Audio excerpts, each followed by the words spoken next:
survey. If you need to pay for it, make sure you pay for it. But that doesn't mean that you can't use it as a template to create your own survey.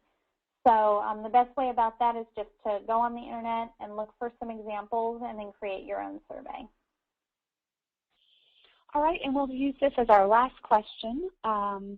When determining control group baseline data, is it appropriate for an organization to contact a city-county office that might have that information? Definitely, definitely. If there's any sort of government office that you think might have that information and you feel like you have a good enough connection with them that they'll give you that information, then that would be a wonderful place for baseline. A lot of times if you haven't established that relationship already, you're going to run into some red tape and they're going to tell you that there's some privacy concerns and that they can't give you that information and blah, blah, blah. But if you can get it from that source, then any source like that is very relevant and good. Great. Well, thank you so much, Marissa, for answering all the questions and for the general presentation information you provided. It was excellent.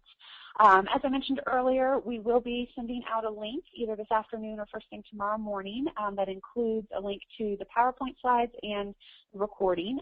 You can watch and use those yourself, as well as feel free to share them with colleagues and other people in your organization. We're happy to have that information be disseminated.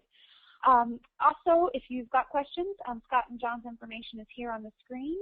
You can also find out more about Resource Associates at grantwriters.net. And please mark your calendar for our November webinar. It'll be November 6th, and we'll be talking about managing federal grants.